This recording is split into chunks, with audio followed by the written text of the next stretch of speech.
פרשת שופטים. האם אפשר ללמוד מהגויים על מבנה של גוף האדם הרוחני, כגון איך להתגבר, איך להשתנות, איך להיות בעל יותר טוב, איך להפסיק עם הרגלים רעים? או שלא, בזה לא נאמר חוכמה בגויים, תאמין. פה המבנה של היהודי הוא שונה. אז בפרשתנו מוזכר עניין היציאה למלחמה. כי תצא למלחמה לא אויביך וראית סוס ורכב ועם רב ממך. התורה מתארת את הפחד שיש ליהודי שנלחם, לא תירא מהם, תורי סוס, תורי רכב, תורי עם רב, לא תירא מהם. למה?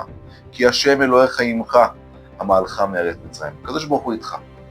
אומר אור החיים הקדוש, שמדובר כאן על מלחמת יצר הרע. יצר הרע הוא סוס, הוא מיומן במלחמה, הוא דוהר קדימה. אנחנו פשוטים, אנחנו לא רגילים, לא מורגלים במלחמה כמוהו.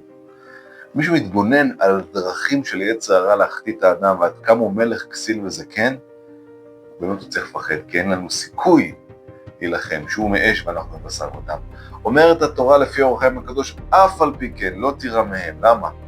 כי אתה מסתכל על הכוחות שיש לך כבן אדם להתגבר מול היצר.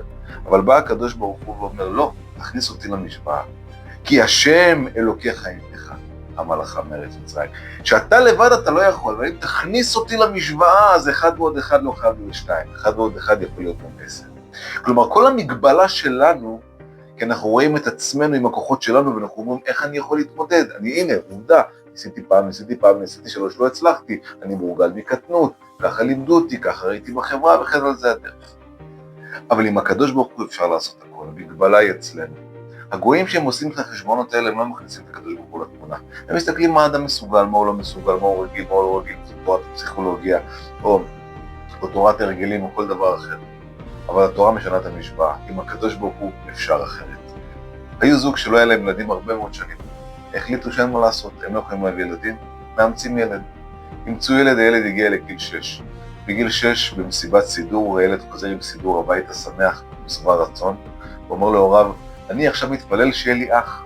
ההורים חייכו את אחד לשני, הרי הם לא יכולים להביא ילדים, אבל לא אמרו לו כלום, תתפלל. לאחר 10 חודשים, האמא ילדה בן זכר, כנגד כל הסיכויים. לילד לא הייתה המגבלה השכלית, אף אחד לא מסוגל. הוא מבחינתו מתפלל להשם, אני רוצה בן, אני רוצה אח. הוא זכה לאח.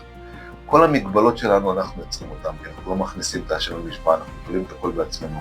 אבל אם נשים את עצמנו רגע בצד, נגיד אוקיי, אנחנו נעשה את ההשתדלות, אבל את התוצאה קובע רק אחד, הקדוש ברוך הוא. אולי המציאות תהיה שונה. שבת שלום.